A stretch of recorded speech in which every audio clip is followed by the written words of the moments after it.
सत साहिब सतगुरुदेव की जय। बंदी छोड़ कबीर साहिब जी की जय। बंदी छोड़ गरीबदास जी महाराज जी की जय। स्वामी राम देवानंद जी गुरु महाराज जी की जय हो।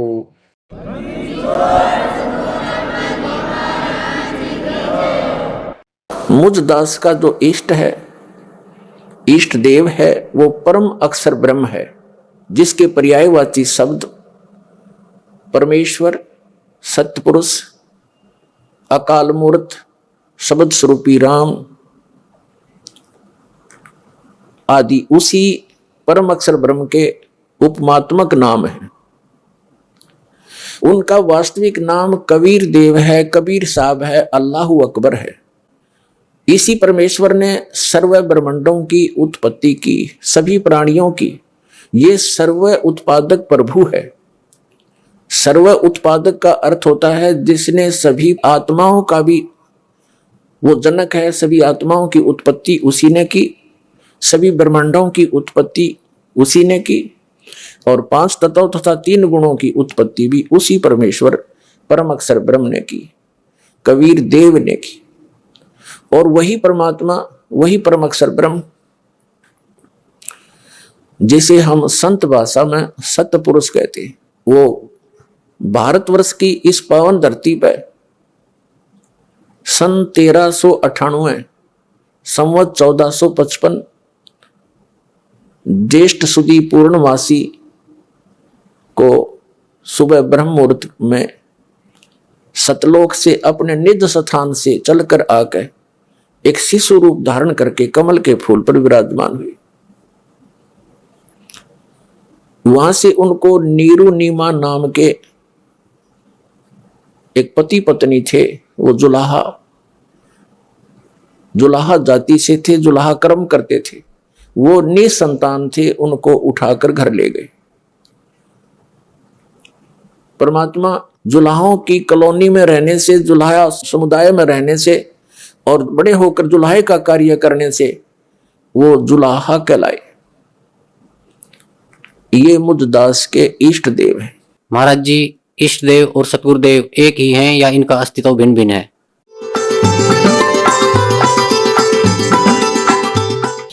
इष्ट देव पूज्य परमात्मा होते हैं और गुरुदेव उस परमेश्वर इष्ट का एक प्रतिनिधि होता है, जो उस परमात्मा से मिलाने की विधि बताता है।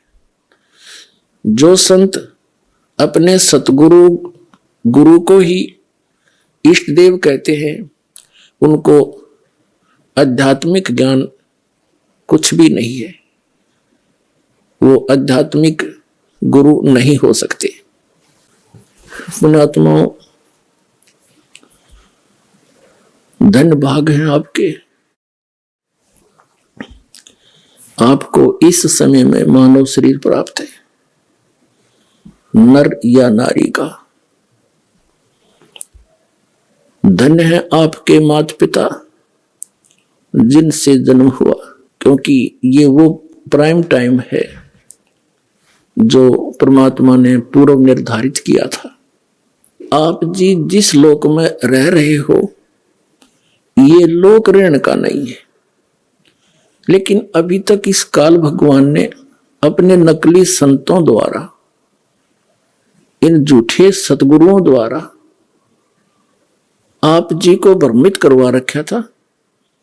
और इनके द्वारा बताई गई जो भक्ति विधि साधना थी, वो यूजलेस थी, शास्त्र विधि त्याग का मनमाना आचरण था, जिस कारण से हम इस काल के जाल को न तो समझ सके और न इससे निकल सके।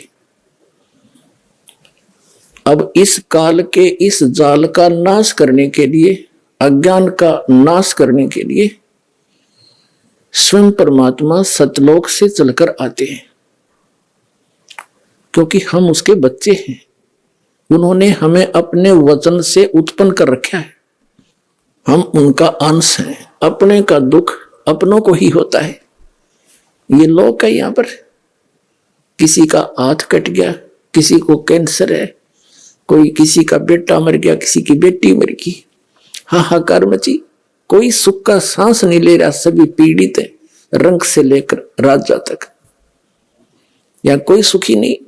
लेकिन आप जी को बताया था कि ये औरों से थोड़ा सा हल्का दुख हो, हमने उसी को सुख मान रखा है। कबीर साहब कहते हैं झूठे सुख को सुख कहे, ये मान रहा मनमोद, ये सकल चबीना काल का, और कुछ मुख में कुछ गोद। इस काल भगवान के इस जाल को समझाने के लिए स्वयं परमेश्वर को आना पड़ता है, अन्यथा ये किसी भी जीव को रास्ता नहीं देता, सबको मिसगाइड कर देता है। जैसे बड़े बड़े महापुरुष जितने भी ये गुरु पद पर विराजमान पहले हुए हैं या जो वर्तमान में है, ये परमात्मा की बहुत प्यारी आत्मा है। कबीर भगवान की वैसे तो सारी उसकी प्यारी आत्मा है, लेकिन ये बहुत ज्यादा भक्ति युक्त थे, ये पूर्व जन्म के पुण्यकर्मी प्राणी थे,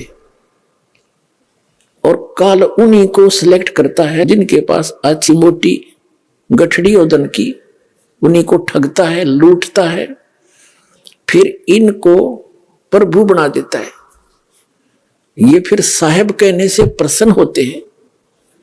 जैसे जितने भी ये कबीर पंथ में संत हैं, महंत हैं, इनको साहेब कह दे तो ये फूल जा, और साहेब ना कहे तो ये मुंह से डाले।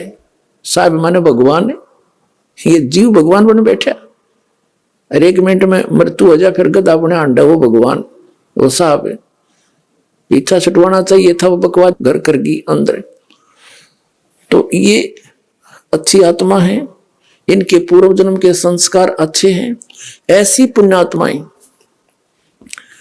जो किसी भी अक्षेत्र में इनकी रुचि हो जाए, उसी में ये बहुत अग्रसर हो जाते हैं। यदि यही संत इस राजनीति के अंदर चले जाते तो वहां भी इनकी ये दशा होती, प्रधानमंत्री पता नहीं कितने कहां तक पहुंच जाते, और ये एक दूसरे काम लाग गए। भक्तों का, मनुष्य का जीवन नाश करने का ठेका ले लिया इन्होंने। तो ये पुण्यकर्मी प्राणी हैं, और इनके पूर्व जन्म के संस्कार बहुत अच्छे हैं, जिस कारण से ये इतने पाप करते हैं सारा दिन और फिर भी ये ठीक दिखे। इनके पूर्व जन्म की बैटरी चार्ज है, और जब यह बैटरी डाउन होगी,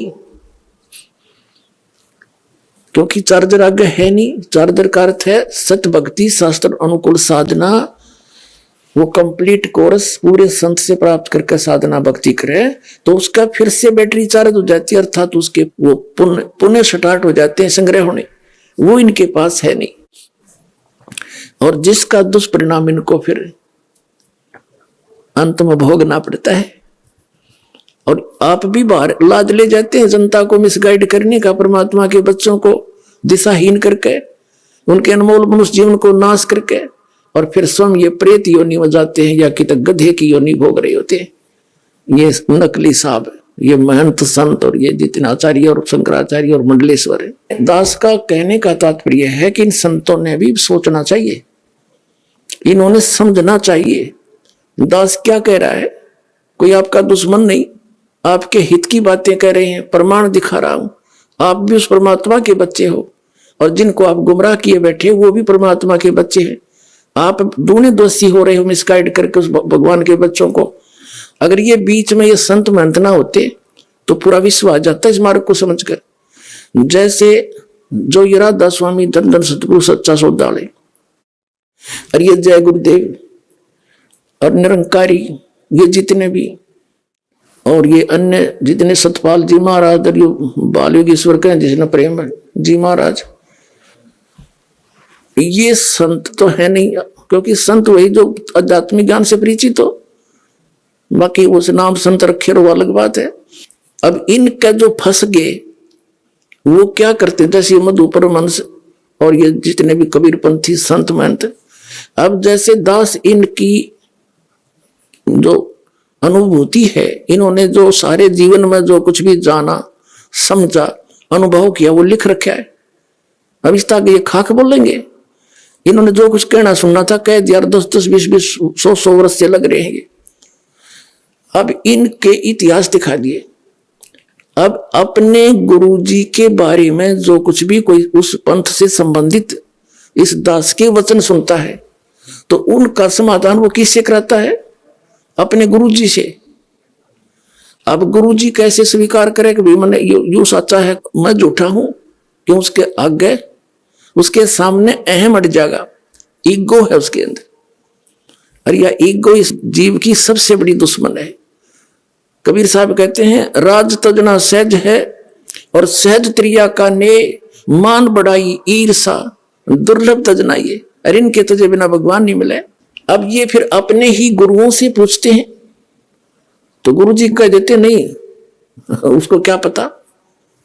और फिर यहां तक बताते हैं, इस जम्मू वाले ने तो अपने उसमें, इसका जी जागरण पर आता है प्रोग्राम, उसका नीचे बताते हैं, ये लिखवा दिया कि मन ने कोई आत्मिक ज्ञान चर्चा नहीं करी। अरे ये बोलने लग रहा, दे चौड़े में झूठ बोल रहा है। स्वामी जी, हमारे शरीर में कुछ कमलों का विवरण आता है। हाँ। ये कहाँ कहाँ है? सबसे पहले मूलाधार चक्र पर 4 चतुर्दल कमल हैं, जहाँ गणेश जी का वास है, सिद्धिदायक है, वहीं से पूरे कार्य संचालित होते हैं। जो भी शक्तियां गुरुदान से ही प्रारंभ होती हैं। शिशुनेन्द्री पर खट्टल कमल है, जहाँ ब्रह्मा जी का वास है और यहीं से सृष्टि होती है, वो रचयिता है और इसको स्वादिष्टान चक्र भी कहते हैं। मणिपूरक चक्र नाभि में, जहाँ विष्णु जी का वास है, अष्टदल कमल कहलाता है, यहीं से संचाल पालन करता। पेट ही हमारे पूरे जिस्म का पालन कर रहा है। और हृदय में चौथा चक्र है अनहद चक्र, जहाँ शिव का वास है, अहंकार के देवता है, जो अनुभूति हो रही मैं हूँ, ये वहां से ही ताकत चलती है। 5वां विशुद्ध चक्र कंठ में, जहाँ आदि शक्ति है, जितने भी स्वर हैं वो कंठ से निकलते हैं, यहीं पर ही वो बनते हैं। और 6ठा आज्ञा चक्र, जहाँ आत्मा का वास है, यहीं पर ही आत्मा बैठ करके पूरे शरीर का संचालन करती है। 7वां सहस्त्रसार है, जहाँ पर मन और निरंजन का वास है, वेद यहाँ तक बोल रहे हैं और योगेश्वर यहाँ तक बोल रहे हैं। कबीर साहब ने 8वें चक्र की भी बात कही, सूरत कमल सदगुरु को वासा, तो संतत्व का 8वां चक्र शीश से सवार हाथ ऊपर बोला गया। 8वें चक्र की बात संतत्व की धारा बोल रही है। 8वां चक्र कहाँ होता है? शीश से सवा हाथ ऊपर, इसको बोला अधर आसन की आगम पहला पिया। कबीर साहब की वाणी में देखते हैं तो सूरत कमल सदगुरु को वासा, इसको सूरत कमल भी कहते हैं, अष्टम चक्र भी कहते हैं। सिर से सवा हाथ ऊपर। सुनो सुनो, अब फेल हो गया यूं कि 8वां कमल 8वां कमल है। अरे परमात्मा की वाणी में लिखा हो तो 9वें कमल में पूर्ण ब्रह्म भाई। और मधु परमहंस जी नो क्या करता, मेरे पास जो वस्तु है इस ब्रह्मांड में नहीं है और सब भक्ति के चोर हैं बाकी के, उसको छोड़ के पाखंडी है। बताओ, एक भक्त अभी अभी आया 1 महीने से 20 दिन से, वो बता रहा था कि मैं पहले राधा स्वामी पंथ में था, ठाकुर जी महाराज का सीधा चेला था, मैं परिचर था, यानी वक्ता था, उनका सत्संग किया करता था, आदेश दे रखा था मेरे को। और मेरे को ये भी आदेश था, दीक्षा भी दिया करता, मैं नाम देता था। गुरु जी तो थे ठाकुर जी और नाम दिया करता वो भगत जी। बताओ कोई बात हुई? ऐसे ही ये जो सतपाल जी महाराज हैं और ये इनके भाई जो बाल योगेश्वर का, जिसने प्रेम रावत अमेरिका रहता है, ये भी ऐसे करते हैं। और भी कई ऐसे प्रोसीजर अपना रखा है। नाम तो देगा एक संत बना रखे ना, वो संत जी, और गुरु जी होगा सतपाल जी और ठाकुर जी। वाह रे शेरो, बता फेर तले होगी राम सिंह तो और पति होगा श्याम सिंह। कोई बात हो इनकी। तो पुण्यात्मा ये सारा ही ऊट पटांग हो रहा था। इस दास पर दया करी दाता ने, ठीक है, संघर्ष तो करना पड़ा, जेल तक जाना पड़ा। इन अज्ञानियों ने दुनिया को भ्रमित करके, रामपाल गुंडा है गुंडा है, नोना बताया 1 नंबर का आदमी है, ये पता लग जाएगा, ये पता लग जाएगा संसार को।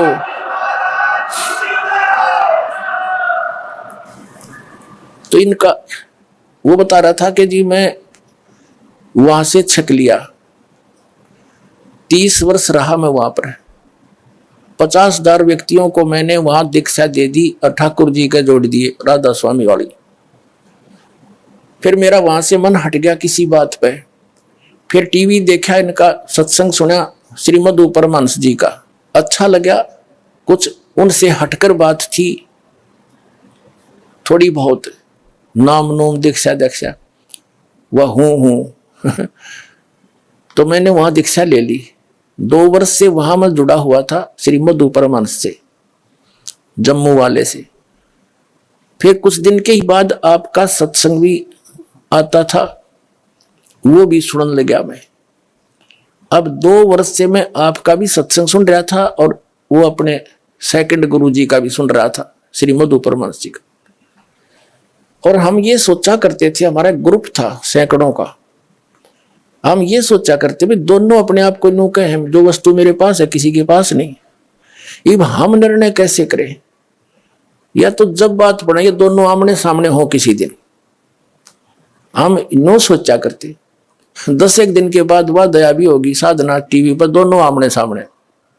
और सत्संग जब शुरू हुआ बड़ी खुशी हुई, हमने अगले आज इनकी दोनों की जो सच्चाई सामने आ जाएगी। मैंने सब जगह फोन लगा दिया, जो श्री मधु परमहंस के मेरे साथी चेले थे, और सब ने अपने टीवी ऑन कर लिए, इधर उधर जाके इकट्ठे होकर बैठ गए सारे ग्रुप के ग्रुप। तो वो कह रहा था जी 3 घंटे प्रोग्राम चला, और जब प्रोग्राम समाप्त हुआ मैंने तो सर मारा धरती में पटक के, हे भगवान देख यो कित मूर्ख बना रहा था हमने आज तक। फिर लगे मेरे पास फोन आने सब साथियों के, कहने लगा ईब के करें के पास मधु परमहंस दौरे खाकी कति खोखा। तो हमने सकीम बनाई, चलो वहां आश्रम में सैकड़ों की संख्या में आकर नाम लेगा उस मधु परमहंस के।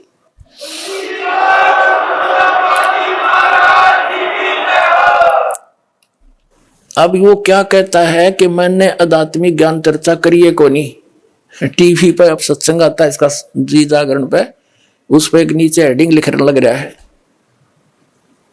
देख ये कौन है शैतानी ताकत जो इस ब्रह्मांड पर राज करती है? मन। साहिब वाणी में कह रहे हैं, मन ही आहे काल कराला, जीव नचाए करे बेहाला, जीव के संग मन काल रहाई, अज्ञानी नर जानत नहीं। इसका मतलब है कि हम सबके अंदर यथार्थ में एक ऐसी ताकत काम कर रही है जिसका पूरा हुक्म आत्मदेव को मान। देख ये संत है, यानी आर को स्वीकार ना करके बकवादों में बढ़ गए। जैसे दो सही पहलवान हो और दोनों कुश्ती करते हैं और एक तो हारे जीता गाए, एक ने दूसरे को हरा दिया, तो दोनों गले से मिलते हैं और हाथ मिलाते हैं और खुश होकर अपनी हार स्वीकार करता कि मैं हार गया, यू जीत गया। भाई सरेआम कहते हैं वो है महान आत्मा, ये महान आत्मा है। सरेआम झूठ बोला नो कहते आत्मी ज्ञान तो हम करिए को नहीं, अरे सामने बोलने लग रहा। जी, अब आप थोड़ा सृष्टि की रचना पर प्रकाश डालें और हमें बताएं इसके बारे में। सृष्टि की रचना के विषय में कबीर साहब का कहना है, शब्द है धरती शब्द आकाश। नानक देव जी भी कह रहे शब्द है शब्द भय प्रकाश, सकल सृष्टि शब्द के पास है, नानक शब्द घटा घटा से। कबीर साहब ने जब सृजन का वृतांत अनुराग सागर वाणी के अंदर भी आता है, उन्होंने किसी मटेरियल को कहीं से लिया नहीं था और शब्द ही के द्वारा अपनी इच्छा शक्ति के द्वारा पूरे ब्रह्मांड की रचना की। इसको विस्तार से देखना है, हमारी वेबसाइट पर हमने सृजन के विषय में डिटेल दी हुई है, ये 2 शब्द में नहीं दी जा सकती। अब आध्यात्मिक ज्ञान चर्चा क्या चीज है? परमात्मा के बारे में आप कहीं बैठकर किसी से चर्चा कर लो, आध्यात्मिक ज्ञान चर्चा है। टीवी वालों ने उससे पूछ लिए, जो प्रश्न पूछने थे उनका उसने जवाब दे दिया, इधर से हमारे पूछ लिए, हमने जवाब दे दिया, दोनों चला दिए। और आध्यात्मिक ज्ञान चर्चा कौन सी हो भाई? अब इसका सिर घूम गया, अब इन्हें ठिकाना नहीं रहेगा इस पृथ्वी पर। देख लेना, या तो इन्होंने स्वीकार करना पड़ेगा और कहना पड़ेगा अपने चेलों को।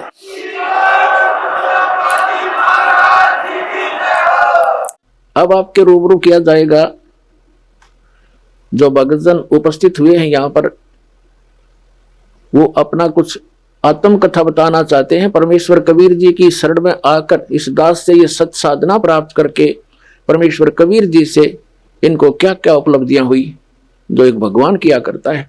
आप सुनिएगा इनके मुख कमल से। क्या शुभ नाम है सर आपका? मेरा नाम बलवान दास है। सर कहाँ से आए आप? मैं गांव रिब्बा तहसील मोरंग जिला किन्नौर हिमाचल प्रदेश से हूँ जी। सर क्या काम करते हैं आप? मैं खेतीबाड़ी का काम करता हूँ जी। सर परम संत सतगुरु रामपाल जी महाराज की शरण में आने से पहले आप कौन सी भक्ति करते थे? महाराज जी की शरण में आने से पहले मैं एक ट्राइबल एरिया से मतलब संबंधित हूँ जी। तो हमारे वहाँ गांव में ऐसे छोटे बहुत सारे देवी देवताओं को मानते हैं हम लोग। उसके अलावा फिर कोई बुद्धिज़्म का भी वहाँ का भी प्रभाव है जी, तो उसको भी मानते हैं। उसके अलावा मैं ईसा मसीह को भी मानता था, गीता भी पढ़ता था जी। तो ये सब जो आप भक्ति करते थे, बुद्ध को भी मानते थे, ईसा मसीह को भी मानते थे, देव देवताओं को भी मानते थे, भिन्न भिन्न आप धार्मिक शास्त्र भी पढ़ते थे, उस सब को आपको क्या लाभ मिलता था? अब मालिक की शरण में आने से मुझे पता लगा, उससे पहले तो मेरे को ऐसा कोई लाभ मुझे हुआ ही नहीं, मैं भटकते रहता था जी, कभी इधर कभी उधर। मैं शारीरिक तौर से भी काफ़ी बीमार रहा हूँ, 15-20 साल। उसके लिए मैं बॉम्बे तक इलाज करने के लिए गया था जी, मतलब चंडीगढ़ पीजीआई से लेकर सीएमसी से कोई हॉस्पिटल मैंने छोड़ा नहीं है, सब जगह मतलब अपना ट्रीटमेंट किया। उसके अलावा फिर घर में परिवार थोड़ा अंधविश्वासी थे, तो वो भी देवी देवताओं के पीछे लगे रहते थे, कभी इधर पूजना कभी उधर कोई बलि चढ़ाना क्या करना। तो मैं बहुत तंग आ गया था जी इन सब चीज़ों से। कोई बीमारी मेरी निकली नहीं जी। मैं बॉम्बे भी गया, वहाँ भी यही बताया कि नॉर्मल है, सिटी स्कैन MRI मतलब जो भी टेस्ट है, इंडोस्कोपी से लेके ERCP से लेके मतलब MRCP तक लेके मतलब सब कुछ मेरा टेस्ट हुआ जी। तो उसमें कोई बीमारी निकली नहीं। मैं डॉक्टरों से पूछता था कि भाई मुझे क्या क्यों किस वजह से हो रहा है, वो कुछ बता नहीं पाते थे। वो मेरे सिम्टम्स को देख के एक डॉक्टर हैं, ये हिमाचल में ही IGMC इंदिरा गांधी मेडिकल ये हॉस्पिटल शिमला में है, तो सुरेश राणा जी, तो उन्होंने बताया कि भाई आपको मतलब ऐसा मतलब जो पेंक्रियास है उसमें कुछ प्रॉब्लम हो सकता है।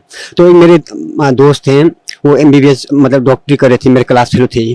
तो मैं एक दिन उनके एक पैथोलॉजी किताब मिला, उसमें मैं पढ़ने लगा कि पेंक्रियास के बारे में। तो उसमें मतलब थोड़ा बहुत ऐसे मेरे को मतलब पता लगा कि भाई पेंक्रियास में फलाना बीमारियाँ होता है। फिर मैंने डॉक्टर से बोला कि कहीं ये बीमारी तो नहीं है, मतलब उसमें ऐसा सिम्टम्स लिखा था। फिर वो डॉक्टर बताने लगे हाँ हो सकता है आपको पेंक्रियास में कैंसर हो सकता है, इसलिए मैं मतलब आपको लिख के देता हूँ कि भाई IGMC में जाके शिमला हॉस्पिटल में जाके MRCP करवा देना। तो उसमें MRCP भी करवाया जी मैंने। MRCP में नॉर्मल आया जी। उसमें एक खाली एक चीज़ आया था कि मतलब आपके अंदर से कोई मतलब ऐसा तरल पदार्थ बह रहा है, तो उसके लिए चेस्ट का एक्सरे करवाई। उस एक्सरे में भी कोई पानी नहीं आया जी। तो मैं बहुत परेशान था। मैं डॉक्टर को बोला आप MRCP में ऐसा तरल पदार्थ, मुझे प्रॉब्लम मेरा तो खत्म हो नहीं रहा, मुझे तो रात में पेन होता ही है, तो मैं मतलब क्या करूँ। वो बताने लगे आप ऐसा करो दवाई मत खाओ हैं भाई, आप कुछ दिन ये ले लो, आप कोई एंटासिड वगैरह ऐसा कोई गैस्ट्रिक का वो ले लो। फिर उसके बाद एक दिन दवाई ले लेता हूँ, एक दिन आराम होता है, फिर दूसरे दिन वही हालत होता है जी। बहुत परेशान था ये। देवी देवताओं का भी बहुत सब कुछ किया जी। जो परिवार थे मैं उनको भी बोलता था चलो रहने दो, क्यों करना है, जो इलाज सही होगा। मैं ग्रेजुएट हूँ, तो मुझे थोड़ा मतलब इसमें कम विश्वास रहता था देवी देवताओं में भी। तो मैंने परिवार को बोला देखो जहाँ तक हो सके साइंस को ढूंढना चाहिए, उसमें फिर ऊपर से भगवान पर भी विश्वास रखना चाहिए। तो सब कुछ किया जी। मैं साधना भी करता था, मैं ईसा मसीह को भी मानता था। तो कोई भी मतलब कोई सत्संग में लगा देता था टीवी पे, उस पर कोई गुरु दिखे, अगर कोई कैसे कोई नाम बता दे तो मैं उसको भी जा कर लेता था ये। 1-2 महीना ऐसा कर लेता था कि इससे आराम मिले। मैं कोई आराम नहीं मिला। एक बार निर्मल बाबा जी उसमें टीवी पे वो बता रहे थे, वो बहुत चमत्कार दिखा रहे थे। मतलब ऐसा लग रहा था मुझे कि उनको मतलब देख के कि वो काफ़ी चमत्कारी बाबा है। मैंने उसका नंबर लेके फ़ोन किया, उन्होंने फ़ोन पे मेरे को बताया अगर आपने संपर्क करना है तो 10,000 रुपये भेजो। तो मैं तो घर से वैसे ही बहुत ही मतलब फाइनेंशियली मतलब वीक था, मैं ये चीज़ें कर भी नहीं सकता था। शायद पैसे होता तो कर भी लेता, मरता क्या नहीं करता जी। फिर उसके बाद मतलब परेशान सा ऐसा रहता ही था ये घर में, तो कुछ भी नहीं था ये। सर परम संत सतगुरु रामपाल जी महाराज की शरण में आप कैसे आए? ये तो मालिक की ही कृपा है जी। मैं एक हमारे ट्राइबल एरिया में एक बार मनमोहन सिंह प्रधानमंत्री जी, माननीय प्रधानमंत्री जी मतलब आए थे जी हमारे इलाके में। उन्होंने हमारे ट्राइबल लोगों के लिए एक ऐसा स्कीम निकाला था कि हर घर में एक डिश दिया जाएगा। तो ऐलान करके चले गए। बाद में वो 1-1.5 साल के बाद वो डिश आया, पता नहीं कुछ उसमें गफला हुआ क्या हुआ मुझे मालूम नहीं। तो गाँव में कम डिश आ गई जी, जितने परिवार को मिलना चाहिए उससे कम आए। तो गांव वालों ने डिसाइड किया था कि भाई जो डिश तो कम आए इसको अब लॉटरी लगाया जाए, जिसका निकले वो उसको मिल दिया जाएगा और जिसका नहीं निकले तो उसको तो आप मतलब ऐसे ही रहना पड़ेगा। तो उसमें मैं तो घर में था नहीं, काम पे था, तो परिवार वालों ने लगा दिया, गांव वालों ने नाम में लगा दिया। तो मेरा भी एक डिश निकल गया था जी। उस वजह से मेरे को एक टीवी खरीदना पड़ा। तो मैं टीवी लगा के घर में मतलब रखा था, तो बच्चे उसमें ज़्यादातर कार्टून देखते थे। फिर वो हटते नहीं, मैं बार-बार बोलता था मत देखो हैं, पढ़ाई करो। फिर वो हटते नहीं, जैसा स्कूल से आए 4 बजे के बाद बस पूरी मतलब 9-10 बजे तक हटने नहीं टीवी के सामने से। तो एक बार क्या हुआ, मैं रात की टाइम, ये अगस्त का महीना 2010 की बात है ये, तो खेत से आया तो देखा कमरे में कोई नहीं थे, परिवार कोई नहीं थे, बच्चा भी नहीं था। तो मैं ऐसी पलंग पे जाके लेट के मैं टीवी ऑन किया जी। उस पर जी जागरण लगा, तो ऐसे लेटा हुआ था, थका हुआ था। तो जी जागरण पे महाराज जी प्रवचन कर रहे थे। तो मैं महाराज जी को देख के मतलब मैं सोचा बाकी संत तो ऐसे लंबे बाल रखते हैं, तो ये तो मैं पहला ही ऐसा मतलब मैंने संत देखा जिनके बाल भी नहीं। तो मैं ऐसा मन में ऐसा विचार करते हुए मतलब कुछ ही क्षण हो गया था, उसमें पता नहीं अंदर से कुछ अजीब सा ऐसा लगा मेरे को, मतलब बेचैनी सा हो गया जी, मेरे को रोना सा आ गया जी। तो जैसा रोना आ गया तो मैं अपने आप को रोक नहीं पाया, मैं खड़ा हो गया पलंग पे और सीधा ऐसा लगा ये मालिक है, अंदर से ऐसा आवाज जैसा आया कि परमेश्वर है करे। मैं उठ के पलंग से सीधा नीचे टीवी के सामने ऐसे ही लेट गया। मैं कहा मालिक हैं, मैं मेरे जैसा पापी इस संसार में, मुझे ऐसा आज रोना क्यों आ गया? इससे पहले भी मैं टीवी देखता था, प्रोग्राम देखता था। मैं कहा क्या हो गया मेरे मालिक, आप बताओ। ऐसा मतलब मन में सोच ही रहा था तो ऊपर से ऐसा आवाज सुनाई दिया प्रवचन मालिक परमेश्वर जी के। ये मालिक बता रहे थे कि मैं अपनी आत्माओं को प्रकाश की गति से, मतलब परमात्मा अपनी आत्माओं को प्रकाश की गति से मिलता है। तो मैं अंदर ही नीचे से लेटा हुआ मन में सोच रहा था, हे मालिक, मैं मुझ जैसा पापी इस संसार में नहीं है क्या? इस पापी आत्मा का भी उद्धार हो सकता है? तो मेरे मन में कुछ नहीं है। मैंने मालिक से यही प्रार्थना किया, हे मालिक, अगर आप परमेश्वर हैं तो मालिक, क्योंकि मैं भगवान को कभी मैंने देखा नहीं, ग्रंथ पढ़ता था, बाइबल में नहीं पढ़ा, बाइबल में लिखा है मालिक गॉड इज लाइट। मैं यही सोचता था कि भगवान प्रकाश है। मैं मन में यही विचार के, हे मालिक, आप प्रकाश ही हैं, आप मुझे इस प्रकाश में मेरे को दिखो। मैं यहाँ ऐसी बरामदा था, उससे बाहर अंधेरा था, बाहर को देखा, ऐसे प्रकाश मेरे को दिखा दो मालिक, मैं समझूंगा कि आप परमेश्वर हैं। मैंने बाहर निकल के जब देखा तो ऐसा सामने को देखा तो उधर ऐसा आकाश से एक प्रकाश का पुंज जैसा टूट गया। मैं अंदर आके मेरा दिल एकदम शांत हो गया। मैंने प्रोग्राम देखना चाहा, उतने प्रोग्राम ही खत्म हो गया। फिर मैंने सोचा प्रोग्राम कब शुरू होगा। मैंने अपने मन में ऐसा विचार किया शायद 8 बजे से शुरू होगा। तो ऐसा करके मैं दूसरी रात को 8 बजे से पहले ही आया। मैं कहा शायद कहीं पहले भी हुआ हो। तो 8 बजे से पहले आके मैं उसी पलंग पे जाके बैठ गया। मैं बच्चे को बोला, मैंने आज आप मेरे को डिस्टर्ब नहीं करना, तो मैं थोड़ा प्रोग्राम देखना कर गया। तो बच्चा तो मान गया था। तो फिर ठीक 8 बजे मालिक का सत्संग शुरू हुआ। मैं देखने लगा, देखते देखते फिर ऐसे ही तड़प हो गया। मालिक के भी मन बोले, नहीं ये तो कोई ऐसा आकाश है, इसमें तारे टूटते रहते हैं, तेरे को ऐसा भ्रम हो रहा है ये संयोग बस टूटा हुआ करके। तब फिर ऐसी तड़प हुई एक बार फिर कि भाई मालिक, भाई मन माने नहीं बिल्कुल। फिर अंदर से आत्मा रोने लगे। फिर मैं नीचे लेट गया। ये लेट के फिर मालिक से प्रार्थना किया, मालिक एक बार आप वही प्रकाश दिखा दो मालिक, मैं मानूंगा आप परमेश्वर ही हैं। तो फिर ऐसे ही अंधेरा था तो मैं बाहर की तरफ ऐसे प्रकाश का पुंज आया। फिर मैं एकदम खुश हो गया। खुश होकर मैं फट बड़े कमरे में गया। वहां मेरी धर्मपत्नी थी। तो उनसे मैंने कहा, देखो आज मेरे को भगवान मिल गए। तो बोला क्या हो गया? मैंने कहा ऐसा ऐसा प्रवचन आ रहा था तो मालिक का, तो ऐसा सा मेरे साथ पूरा घटना घटी। तो वो बोलने लगे, इतना बड़ा आकाश है, तारे गिरते रहते हैं, आप भी बस ऐसे ही कभी कभी क्या पूछते, कभी क्या करते रहते हैं, आपका कोई ठिकाना थोड़ी ना है। ऐसा बोल के मेरे को ऐसा, मैं तो चुप हो गया। मैंने बोला आपकी मैं कुछ नहीं बोलूंगा आपको, तो मुझे तो ऐसा परमेश्वरी मेरे अंदर से आत्मा रोने लगा। ऐसा बोल के मैं चुप रहा। जी उसके बाद 6-7 दिन में लगातार दिखते रहा। 6-7 दिन के बाद फिर इतनी तड़प हुई उस रात कि उस दिन मेरे को बोले, नहीं ये मतलब कोई मतलब ऐसा घटना घटा होगा मेरे साथ संयोग बच 2 बार हैं, मगर ये परमात्मा मन बोला नहीं, मतलब आत्मा बोले है। तब फिर उस दिन फिर लेट के मैंने मालिक से अंदर से ये प्रार्थना लगी, हे मालिक आज एक बार वही दिखा दो, उसके बाद मैं जिंदगी भर एक चीज में पूछूंगा ही नहीं, मैं मन में ये बात ले आऊंगा ही नहीं है कि मैं इतना पापी हूँ कि मेरे पाप कर्म की वजह से ये नहीं हो पा रहा है। तो लेट के मैं ऐसे ही देखा, वो सेम स्पॉट एक ही जगह है, उस मेरे घर से दिखता है जगह, वहीं पे वो लाइट दिखा। उसके बाद मैंने सीधा अंदर मतलब मालिक का सुनते नीचे से नंबर नोट किया और फोन किया जी उसी रात को। यहाँ फिर दरबार साहिब से फोन आया कि आप आओ नाम ले लो। तो कोई भगत जी थे। तो मैंने बोला मेरा तो ऐसा होने वाला नहीं, घर की स्थिति भी खराब है। मैं कहा कोई ऐसा पुस्तक हो मालिक का तो आपने भेज देना। तो उन्होंने भेज दिया थी भक्ति सौदागर को संदेश करके 2 किताबें, पार्ट 1 और 2 मैंने पढ़ा। पढ़ने के बाद तो मेरे को पूरा विश्वास हो गया कि वैसे तो पहले ही मालिक ने मेरे को दिखा दिया कि मैं परमेश्वर हूँ, तो पूरा विश्वास हो गया। उसके बाद मैं 1 साल मालिक की शरण में नहीं आ पाया। पहले मैं बीड़ी सिगरेट शराब भी नहीं पीता था। तो उसके बाद जैसे मालिक का किताब लेने के बाद उसके बाद फिर मेरे को कुछ ऐसा मतलब मन करने लगा, कोई अंडा दिखे वो भी खाने का मन करे तो मगर आत्मा नहीं माने कि ऐसा नहीं है। तो इतना मतलब हालत खराब हो गया था कि मैं मीट भी खाने लग गया था, ये शराब भी पीने लग गया था। ये तो मैं मन में इतना तड़पता था, ये मालिक मेरे पास फाइनेंशियली कम पैसे नहीं था। तो उसी बीच क्या हुआ, 2011 की बात है, मेरे घर में मतलब सेब के पौधे लगे हैं, खेत थोड़ा दूर सा है। तो उसमें कोई 120 सेब के पौधे काट दिए मेरे रात में जाके नीचे से जड़ों को। तो मैं गया, मेरे को मालिक का ज्ञान तो था, मेरे को दुख तो नहीं लगा क्योंकि मालिक का ज्ञान हो गया था। तो मैं सोचा चलो उसने अपना कर्म बिगाड़ दिया तो क्या करे। परिवार बोलने लगा उसको क्यों छोड़े हैं, जाओ आप देवताओं के पास, वहाँ ऐसा पूछो कौन किसने किया क्या किया। मैंने बोला देवी देवते कुछ नहीं होते हैं, हमको अब ज्ञान हो गया है, ये कुछ नहीं कर सकते, इनके पास क्या पावर है। तो एक मेरी बहन थी हिमाचल में ही, उनको ले जाने वाले पुलिस में हैं।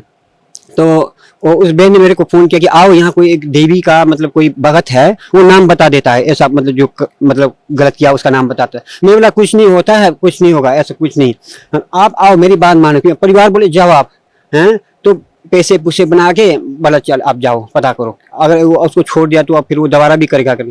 तो जब जैसा मेरे को पैसे पुसे मैंने बना के घर से निकला, तो मैं मन में ये सोचा हे मालिक मेरे को घर वापस मिलना जब तक आपकी अपने शरण में नहीं ले जाएंगे। तो मैं ऐसा विचार करके घर से निकला। ये तो परिवार को नहीं बोला मैं ऐसा मालिक की शरण में जाऊँ। फिर मैं वहाँ चला गया, वहाँ जाके एक दिन तो लाइन में खड़ा कर दिया पूरा, फिर नंबर लगा, फिर मन तो कर ही नहीं था। फिर शाम की टाइम फिर बोला महीने के बाद आ जाना।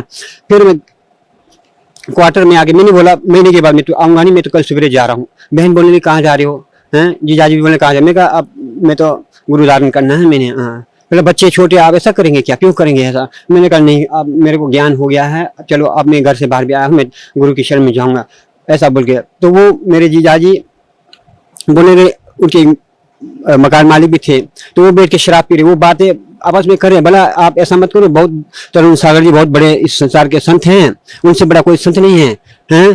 तो मैंने बोला वो आपका विचार है, हमने इस पे कोई चर्चा नहीं करना है। इतनी बात हुआ, मैं तो सो गया। सुबह निकल के मैं वहां से चल पड़ा। तो 5 बजे मैं चंडीगढ़ पहुंचा। चंडीगढ़ पहुंच के एक बस लगी थी बरवाला, चंडीगढ़ बरवाला की, मैं उस पर बैठ गया। तो बैठते ही उतने में कंडक्टर आया, बोला कहाँ जाना है, मैंने कहा बरवाला। उन्होंने पूछा कौन सा बरवाला, फिर मेरे को पता भी नहीं था। मैंने बोला कितने बरवाले हैं यहाँ, उन्होंने बताया भाई यहाँ तो 2 हैं बरवाला। फिर आपको कौन सा बरवाला जाना, मैंने बोला हिसार तो मेरे को याद था, मैं कहा हिसार बरवाला जाना, ये बस नहीं जाएगी। फिर मैंने बोला कहाँ से, उन्होंने बताया पुराना बस स्टैंड से जाएगी बस। तो फिर उतने में रात ही हो गया, मेरे पास कोई पहचान पत्र भी नहीं था। तो मैं चंडीगढ़ में पूरी रात एक रिक्शा को लेके घूमता रहा। होटल में कोई मेरे को रहने दे ही नहीं, वहाँ कोई बोले 1500 रुपये निकाल, तेरे को रिस्क पे रखा जाएगा। मेरे पास इतने पैसे नहीं थे। तो फिर रात के 10 बजे फिर एक मेरी बहन है पिंजौर में, तो उसको घर में मैंने फोन किया था पत्नी को, मैं कहा मैं तो ऐसा सब फंस गया, तो आप वहाँ फोन कर दो हैं, फिर संपर्क हो जाएगा। फिर वहां से फोन करके मैं रात को 11 बजे वहां पहुंचे। फिर दूसरे दिन सुबह टाइम से निकल के 4 बजे हम मालिक के दरबार में आके नाम लिया, तो मालिक के दर्शन किए 4 बजे। तो सर परमचंद सतगुरु रामपाल जी महाराज से नाम उपदेश लेने के बाद आपको क्या लाभ मिला? लाभ तो मुझे बहुत सारे हुए। तो एक खास जो मुख्य लाभ है, वैसे मालिक के सारे लाभ मुझे मैं उनको गिन नहीं सकता हूँ। ये अभी जैसा मैंने प्रथम नाम लिया, उसके बाद मुझे दूसरा नाम मिला, उसके बाद मैं घर जाके मालिक के मतलब तस्वीर के साथ, परमेश्वर की तस्वीर के साथ में ऐसे में ज़्यादातर वही सोता था। तो एक दिन क्या हुआ, मैं संध्या आरती करके ऐसे ही लेट गया, तो ऐसा बाएं करवट लेटा हुआ था। तो उस बीच क्या हुआ कि मेरे इस हाथ को इस पे रखा था, ऐसा पकड़ लिया मुझे पता था, मैंने थोड़ा ऐसा आंखें बंद किया था, ऐसा पकड़ के फिर वो पीछे से ऐसा आया और इधर से मेरे को यहाँ से पकड़ लिया, उसने दांत से ऐसा मतलब आँख खुले में नहीं मारा था। तो मैंने उसमें मतलब सतनाम का सुमिरन किया था। सतनाम का सुमिरन करते मुझे उसका चेहरा मतलब ऐसा दिखा जैसा कोई गुरिल्ला होता है, तो उसकी तरह मतलब उसका शक्ल था, उतने में छोड़ दिया। उसके अलावा अभी 14 जून 2013 की बात है, मैं अपने खेत में अकेले था। तो शाम की रात की बनाई हुई सब्जी बची हुई थी, सुबह में 4 चपाती बनाए।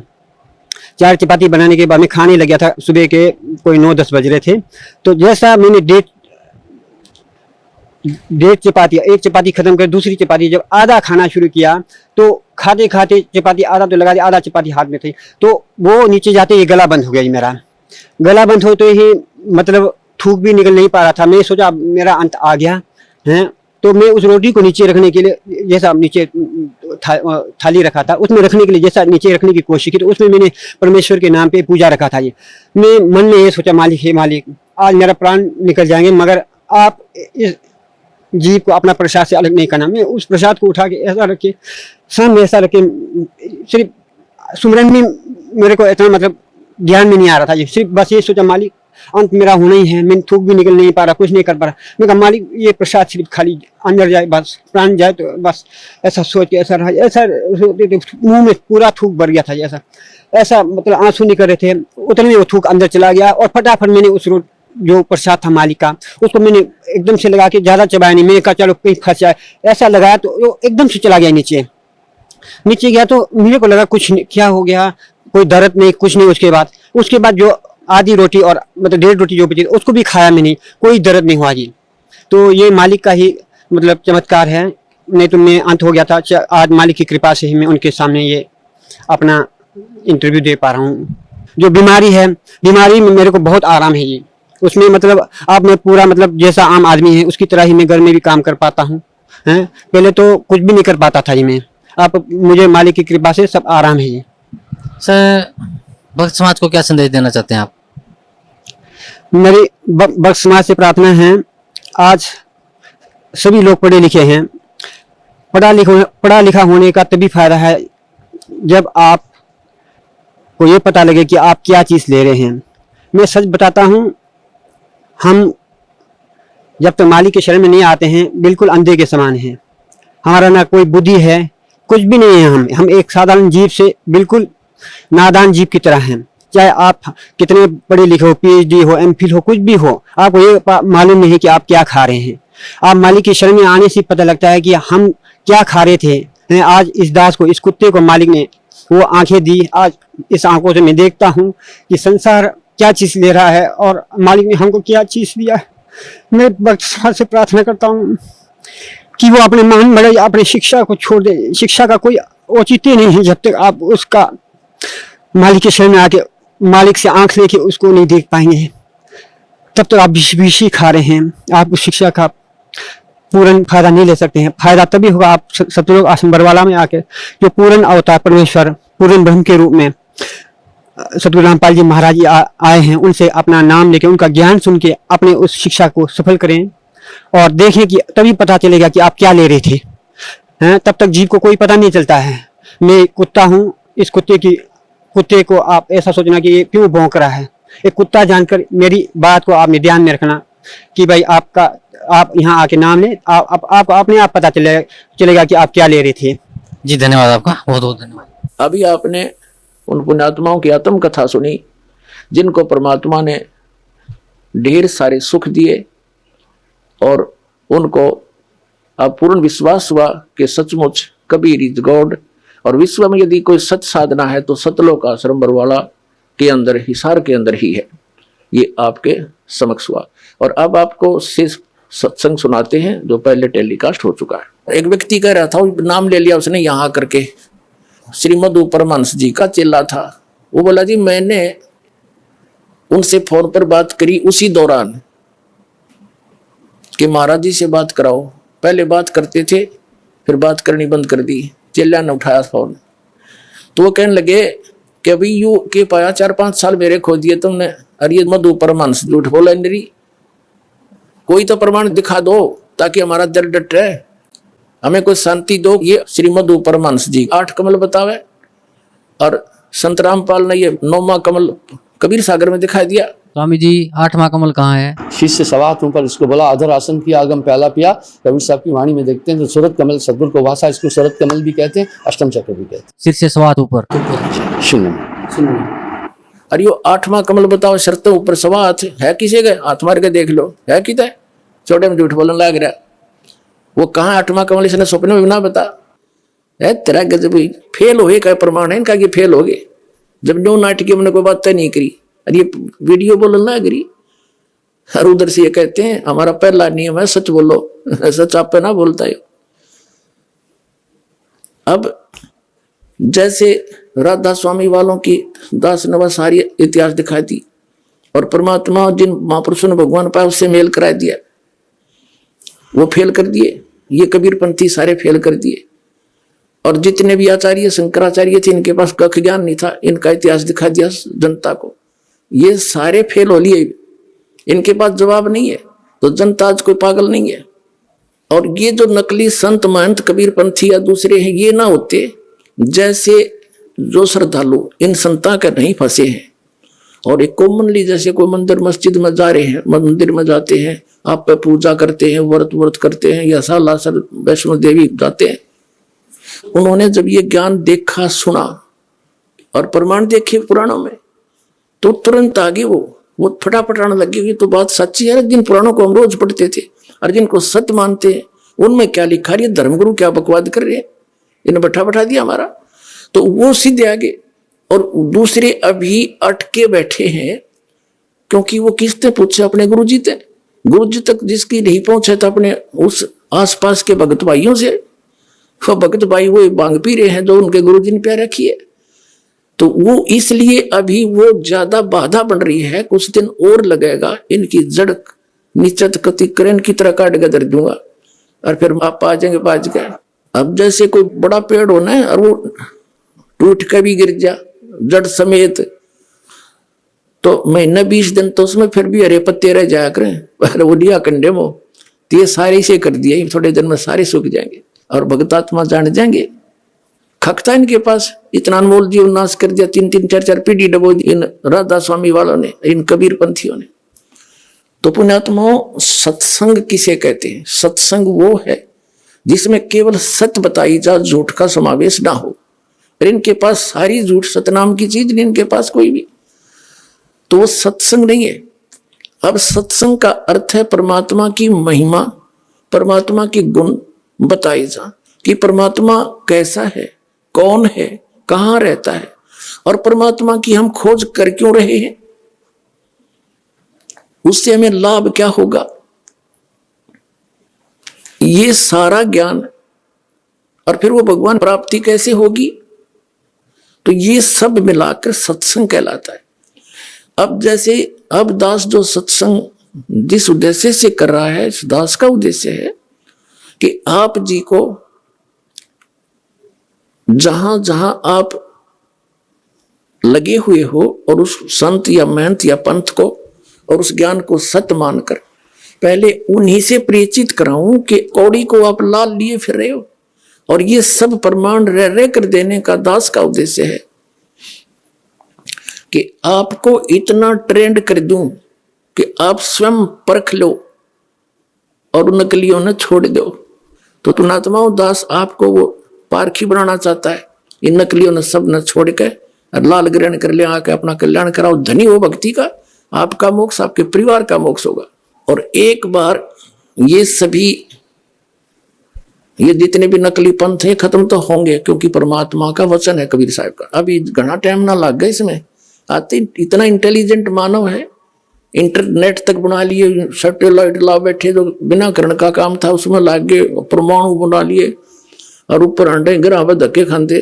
बताओ खाकी खो क्या के है बद, ये अपना जो पीछा छुटाना है या भक्ति करके चलेंगे सतलोक में, ये बनावांगे असली, ये विज्ञान है जो तत्व ज्ञान, इसको समझेंगे, इस तरफ सब डाइवर्ट होंगे एकदम।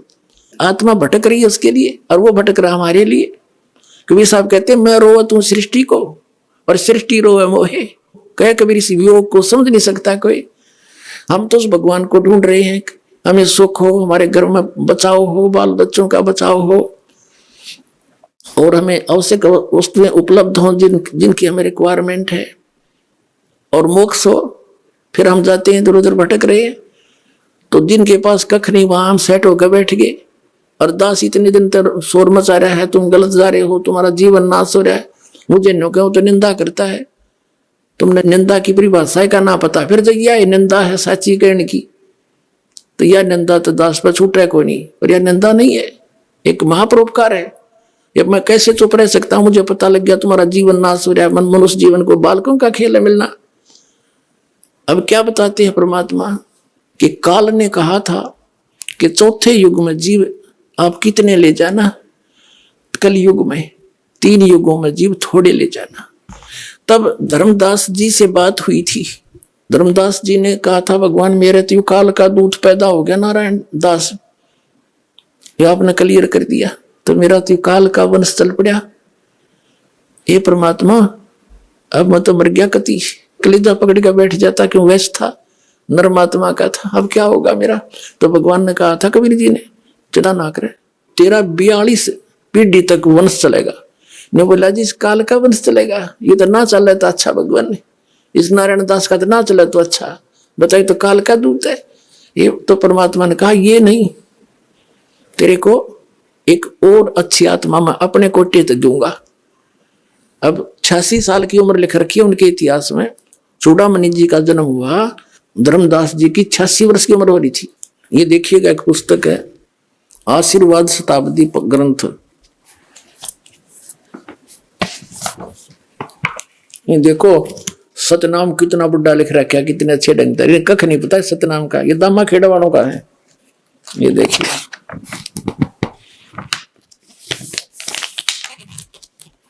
ये देखिएगा, ये है ग्रंथ परिचय, आशीर्वाद ग्रंथ। ग्रंथ का नाम आशीर्वाद शताब्दी ग्रंथ।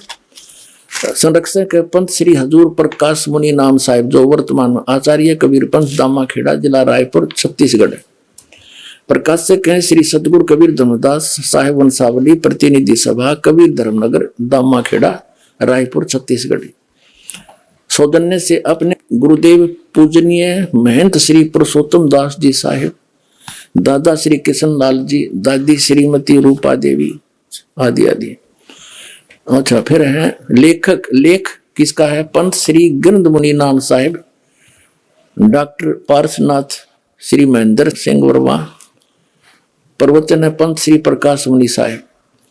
ये सारा कुछ इनका लिख रखा है। मुद्रक है विजय लक्ष्मी ऑफसेट नागपुर दूरभाष, इतने इतने। और ये है वर्तमान में दामा खेड़ा के अंदर प्रकाश मुनि नाम के कबीर धर्मनगर दामा खेड़ा, शताब्दी वर्ष पर शुभकामनाएं।